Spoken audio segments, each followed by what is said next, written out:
आज संडे था, स्कूल तो जाना नहीं था। तभी सुबह हो गई थी और मैं अभी तक बेड पर लेटी नींद के मजे ले रही थी। तभी मेरी माँ की आवाज मेरे कानों में सुनाई दी। संजना बेटी, अब उठ भी जाओ, और कितना सोना है। मैं शुरू से ही बहुत मन चली, शरारती और हमेशा अपनी जिंदगी से खुश रहने वाली लड़की थी। अपनी लाइफ को खूब एंजॉय करती थी। अरे आज तो छुट्टी है, घर में तो सारा दिन बोर हो जाऊंगी। क्यों ना आज अपनी दोस्त नेहा के पास चली जाऊं, वहां पर खूब एंजॉय करेंगे। नेहा का घर पास में ही था। तभी मैं नेहा से मिलने उसके घर पहुंच गई। अच्छा किया तू आ गई संजना, वरना तो मैं सारा दिन घर में पागल सी हो जाती। आजकल घर में बहुत टेंशन चल रही है। मेरे भाई अनिल जिस लड़की से प्यार करते थे, वो उन्हें छोड़कर चली गई। मेरे भाई बहुत दुखी हैं। बहुत बार तो अपनी जान लेने की भी कोशिश की। अरे ये क्या, वो छोड़कर चली गई तो मतलब जिंदगी खत्म हो गई? ये क्या बात हुई?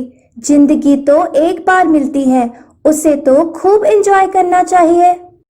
अरे यार, मैं बातों में भूल ही गई तेरे लिए चाय बनाना। तू बैठ, मैं अभी तेरे लिए एक अच्छी सी चाय बनाकर लाती हूँ। नेहा चाय बनाने के लिए चली गई। तभी मैं सोचने लगी, क्यों ना उस दिल जले को देखूं। जब मैं छोटी सी थी, तभी मैंने नेहा के भाई अनिल को देखा था। तभी वो पढ़ने के लिए दूसरे शहर चले गए थे। तभी मैंने उन्हें देखा तो मैं देखती ही रह गई। वो पहले से और भी ज्यादा हैंडसम हो गए थे, पर वो रो रहे थे। उनकी हालत को देखकर लग रहा था जैसे उन्हें जिंदगी से अब कोई प्यार नहीं रहा। वो बहुत दुखी थे। मैं दूर से ही उन्हें देख रही थी। दिल कर रहा था उनसे बात करूं, पर ये सोचकर रुक गई कि कहीं वो मुझसे गुस्सा न करने लग जाएं।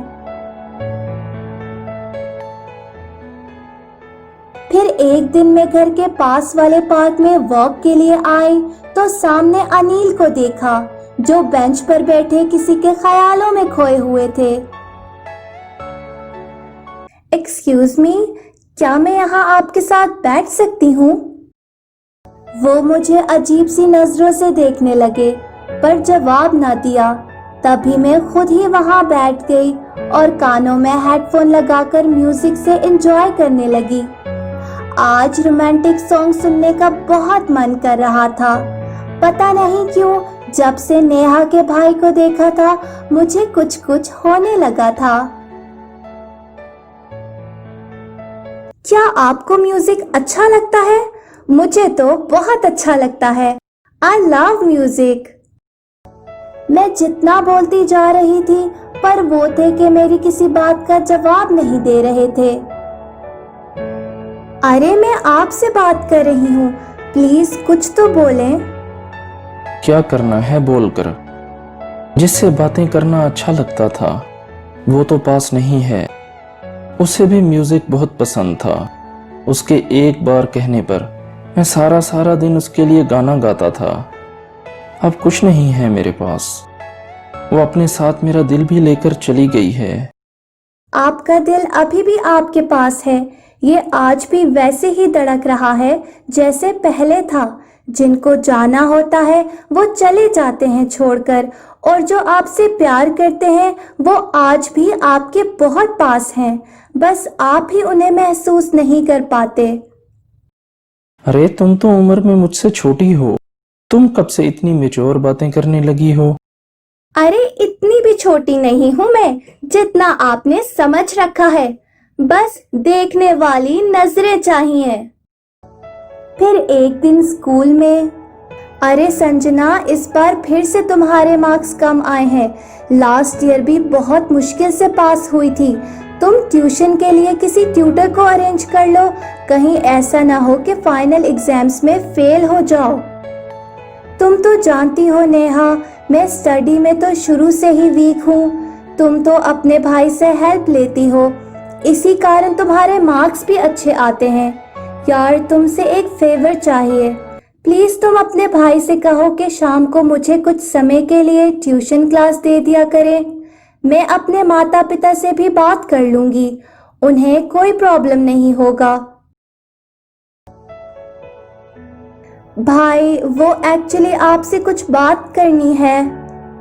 हाँ बोलो, क्या कहना है?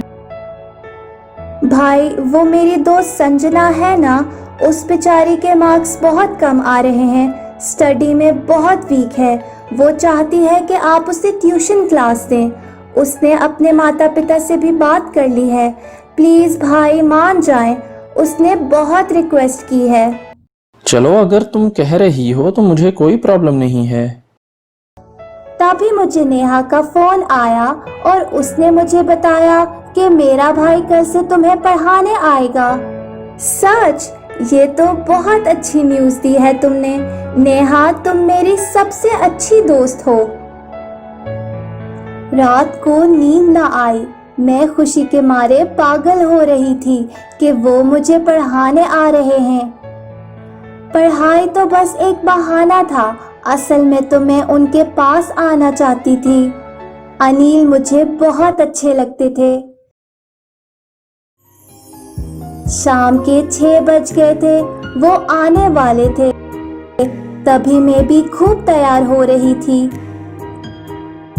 वो मुझे पढ़ा रहे थे, पर मेरी नजरें थी कि उन्हें ही देखे जा रही थी। दिन गुजरते गए, वो हर रोज मुझे टाइम से पढ़ाने आ जाते। रात को बस उनके ही ख्यालों में खोई रहती।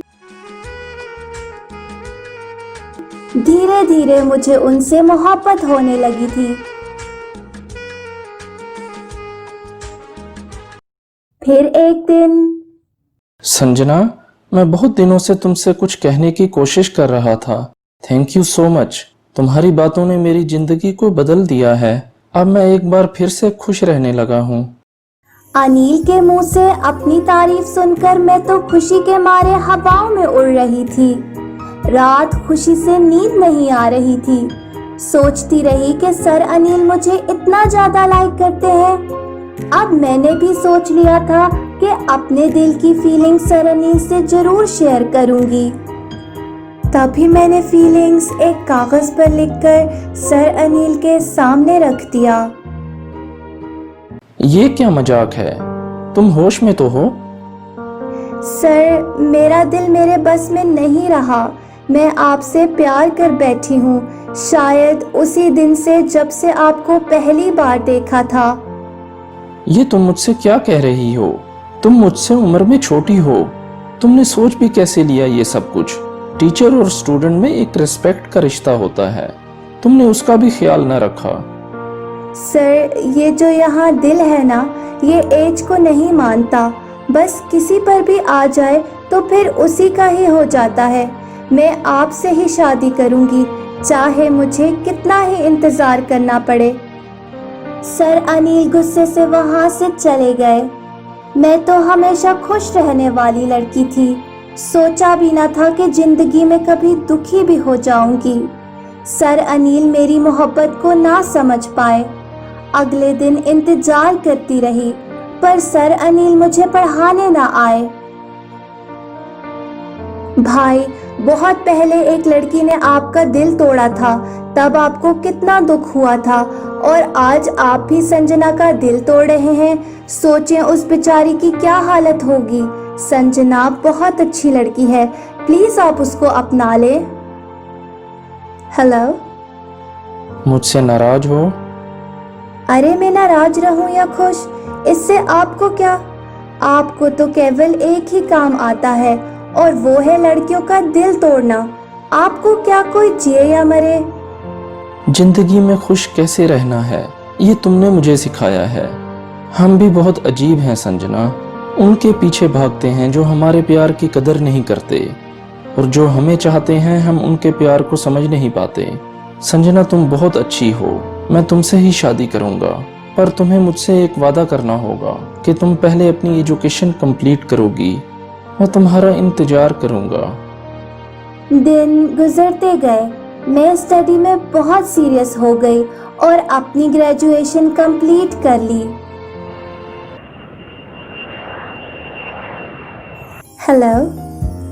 संजना, आज दिल बहुत घबरा रहा है, कंफ्यूज हूँ।